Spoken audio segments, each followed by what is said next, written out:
The Battle of Fort Beauséjour was fought on the Isthmus of Chignecto and marked the end of Father Loutre's war and the opening of a British offensive in the Acadia, Nova Scotia theatre of the 7 Years' War, which would eventually lead to the end of the French Empire in North America. The battle also reshaped the settlement patterns of the Atlantic region, and laid the groundwork for the modern province of New Brunswick. Beginning June 3, 1755, a British army under Lieutenant Colonel Robert Monckton, staged out of nearby Fort Lawrence, besieged the small French garrison at Fort Beauséjour with the goal of opening the Isthmus of Chignecto to British control. Control of the isthmus was crucial to the French because it was the only gateway between Quebec and Louisbourg during the winter months. After 2 weeks of siege, Louis Dupont du Chambon de Vergor, the fort's commander, capitulated on June 16. Historical context. Tensions between the English and the French concerning the Acadian territory date to the 17th century, when France established its Acadian colony, which made them neighbors with the Puritans in New England. One of the main reasons for tensions was the question of jurisdiction, especially after the conquest of Acadia. The Isthmus of Chignecto was claimed by both the French and English, whereas present-day Nova Scotia was claimed by the English. The border differentiating the two was the Missaguash River. However, Acadians settled on both sides of the river. English claimed to present-day New Brunswick, and northern Maine conflicted with small French presence and Acadian settlement on the area. Despite this, France's Louis XV encouraged Acadians to migrate to the land west of the Missaguash, and toward Fort Beauséjour. In the 1750s, New Englanders were subject to drought, depression, high taxes and violence, all of which were further manipulated by Puritan and Protestant priests to garner support for an impending attack on the Catholic French. Furthermore, the close relationship between the French and the Micmac in the area angered the English. Acadians often married the Micmac people, leading to an ethnic accord and the creation of a unique local population. The English especially resented the Acadians for holding the best land and for the support they had from the Micmac, which prevented the establishment of a Protestant settlement. A major problem for the New Englanders was the close relationship between the Acadians, the French, and the Micmac. Abbé Loutre, the priest at Fort Beauséjour, created yet another source of tension as he was a representative of the French government, and therefore also allied to the Micmac. Loutre was loyal to France and to ensure the Acadians' allegiance. He threatened physical and spiritual damage to the Acadians if they were ever to enter English territory. In the face of religious and military excommunication, Acadians subdued any English support they may have had. Loutre also encouraged the Micmac to continue to align themselves against the British, which they had done since King William's War. The British put a bounty on Loutre. Lieutenant Colonel Lawrence and the Nova Scotia Council, along with many previous governors, had noted that on many occasions, the Acadians did not act neutral. Lawrence had evidence that at least some Acadians clearly favored the French and hoped to force all of the Acadians to take an oath of allegiance to the English. The English in New England considered the Acadians traitors to Britain and as French bigots, whom they hoped would be moved to Philadelphia. Lawrence had little regard for the unique lifestyle of the Acadians and the Declaration of Neutrality. Consequently, some historians have suggested that Lawrence was motivated by wanting to clear rich land for New Englanders. Others have noted that the deportation was primarily based on military reasons to remove any military threat Acadians posed in their alliance with the Mi'kmaq people and the Acadian support of Louisbourg. In 1753, French troops from Canada marched south and seized and fortified the Ohio Valley. Britain protested the invasion and claimed Ohio for itself. On May 28, 1754, the French and Indian War began with the Battle of Jumonville Glen. French officer Ensign de Jumonville and a third of his escort was killed by a British patrol led by George Washington. In retaliation, the French and the Indians defeated the British at Fort Necessity. Washington lost a third of his force, and surrendered. Major General Edward Braddock's troops were defeated in the Battle of the Monongahela, and William Johnson's troops stopped the French advance at Lake George. In Acadia, the primary British objective was to defeat the French fortifications at Beauséjour and Louisbourg.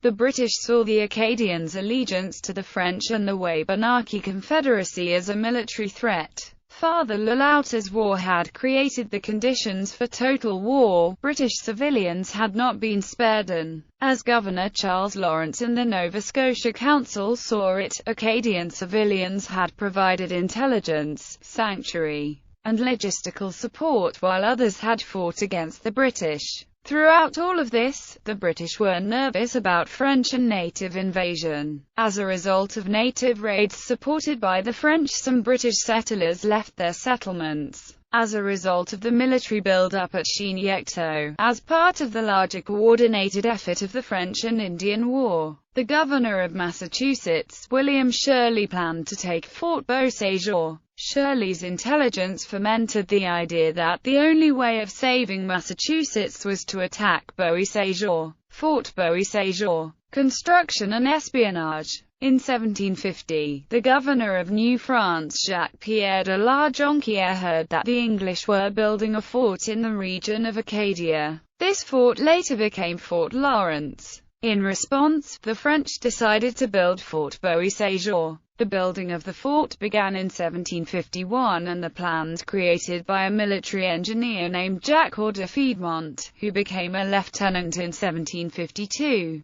Piedmont was responsible for the construction of the fort as well as for the plans of its defense. The fort was supposed to be strong enough to withhold bombardment, but Fort Beauséjour was not completely finished in 1755 for multiple reasons. To begin with, the fort's priest Abbé Loutre decided to reallocate manpower to an irrigation project. Also, Louis du Chambon de Vergor, the military commander at Fort Beauséjour in 1754, was more concerned with keeping the money for himself and was therefore not putting the resources to use strengthening the defenses of Fort Beauséjour. Jacques de Piedmont's journal, The Siege of Beauséjour in 1755, a journal of the attack on Beauséjour, puts emphasis on the point that if the fortifications would have been completed by the beginning of the siege, the fort would have had higher resistance against bombardment, which would have increased the morale of the French and Acadian defenders.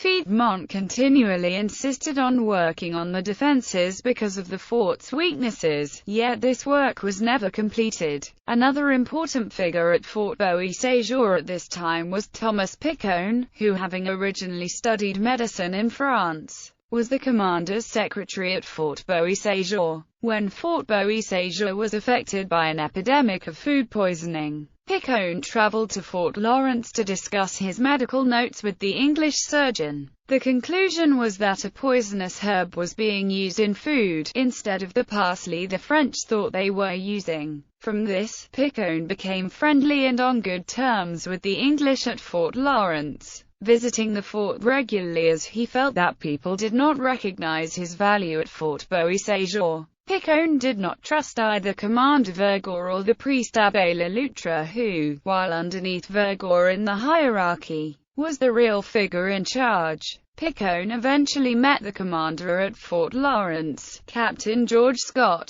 and was hired as a spy. Picon stated that he agreed to become a spy because he believed that the British nation was superior to the French nation. But it is more likely that he wanted monetary gain and despised his superiors at Fort Beauséjour. For a year preceding the siege of Beauséjour, Picon gave crucial military information such as maps and battle plans to the English. After the events of 1755, Thomas Picon began his new life as Thomas Tyrrell, a subject of King George II. Later in his life, Picon came to regret his treason against the French. The siege recruitment for an attack on Beauséjour was done by Colonel Shirley of Massachusetts. He was able to gather 2,000 men, who would be led by Colonel Winslow, Lieutenant Colonel George Scott, and Robert Monckton. The expedition left Boston on the 22nd of May 1755, and arrived at Fort Lawrence on the 2nd of June, where an additional 400 men joined the expedition. The English expedition then started moving towards Fort Beauséjour on the 4th of June. In the meantime, Vergor received news of the impending attack, and started to put defense measures into place. He first issued a call to arms to the surrounding Acadian population, who answered it begrudgingly.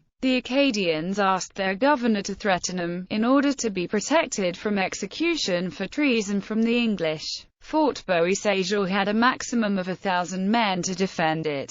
At the same time, Vergor sent letters to Quebec, Louisbourg, as well as settlements on the St. John River and on the islands of St. John for help. He also sent a letter to Fort Gaspereau, which was located the closest to Fort Beauséjour. While Vergor was technically in charge of the fort, it was Jacques de Piedmont who coordinated all of the defense plans and preparations for the attack. He was well aware that the only way Beauséjour would survive the siege would be by strengthening its defenses. He was therefore insistent that the extra work be done before the English arrived. Other preparations included destroying roads and bridges. The first confrontation between the French settlers and soldiers of Fort Beauséjour and the English took place on the 4th of June at the Missaguash River. A total of 400 French, Acadian, and Indian men faced off against British soldiers in battle formation. It was clear from the start that the Acadians were not good fighters and lacked fighting spirit and motivation, which would have given the English a strong sense of Fort Beauséjour's weaknesses, lack of ability, and deficiency of courage. After the confrontation, it was said that the English suffered a loss of 80 men, but this was most likely a fabricated number to boost the already low morale of the Acadians, as their aim was bad. The English started rebuilding the bridge over the Missaguash River, which Vergor had destroyed under fire, and suffered no casualties.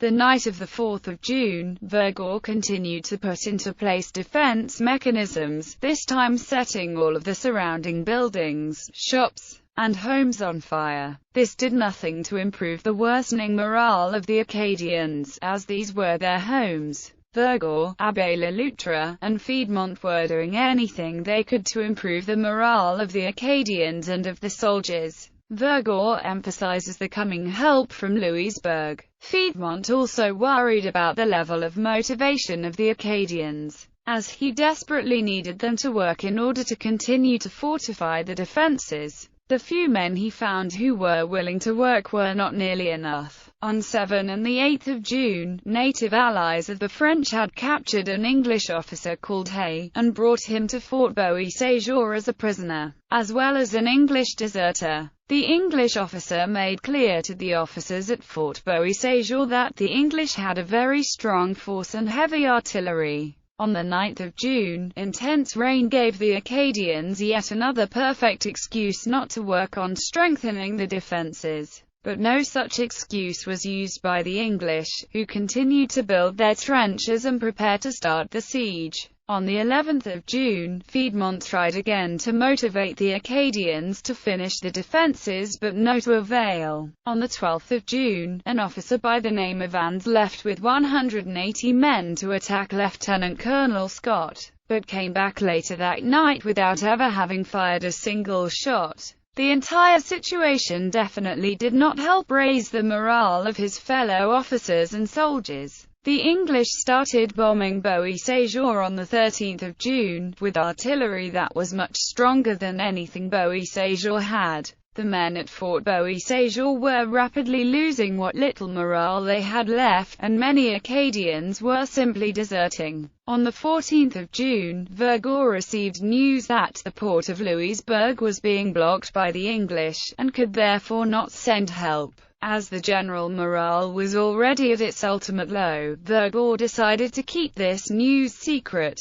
However, his valet, whose wife Vergor was having an affair with, overheard and spread the news. The next day, all of the Acadians and soldiers had completely lost any hope and morale they may have had left, and started pushing for capitulation. In fact, upon hearing this news, 80 men deserted Beauséjour. Desertion was quickly becoming such a problem that orders had to be put in place in order to forbid the men from speaking out about deserting. Many Acadians who hadn't participated in the fighting were becoming increasingly worried that they would be captured and sentenced to death by the English. Beauséjour continued to be bombed until the 16th of June, when one bomb in particular hit the officers' mess, killing a few French officers as well as the English prisoner Hay, who was the only Englishman to lose his life in the siege. The white flag of surrender was then raised, and the capitulation signed on the 16th of June 1755. The written capitulation included clauses which protected the Acadians, dictated what the English could take in terms of material goods from Beauséjour, and stated that the French could not bear arms in America for the next 6 months.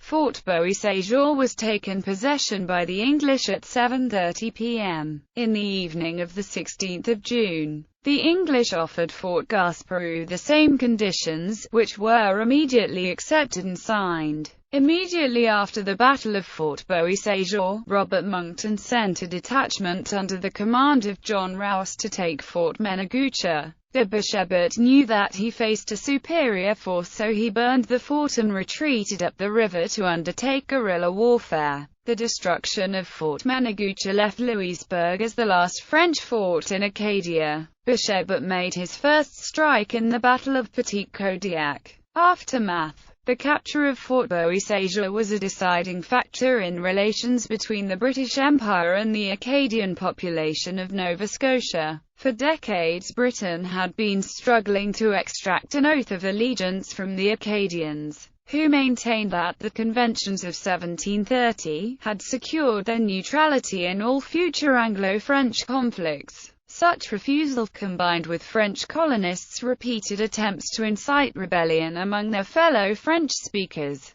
left British officials, especially Governor Charles Lawrence, increasingly wary of an attack from within. The Battle of Fort Beauséjour sealed the Acadians' fate both militarily and politically. With the fort's capture, the French Catholics lost their only overland escape route to the mainland. Having also conceded their guns to Lawrence, the colonials were left at the mercy of their British overlords. The British, meanwhile, discovered that several Acadians had participated in the defense of Beauséjour. Lawrence had enough evidence of some Acadians continuing to breach neutrality that he and the council decided to solve the festering Acadian problem once and for all. On the 31st of July 1755, he ordered the forcible removal of the Acadian population from the colony. Historians have debated the Empire's probable plans for Acadia prior to the taking of Beauséjour. By refusing to swear an oath of allegiance, Acadians had long resisted assimilation into a British Protestant mainstream. Lawrence's letters reveal a marked hostility toward the Acadians by 1754, at which point he was planning with Massachusetts Governor William Shirley to draw British battalions into Nova Scotia. As with many previous governors, Lawrence and Shirley had often discussed the possibility of removing the Acadians, but, before 1755, lacked the means for such measures.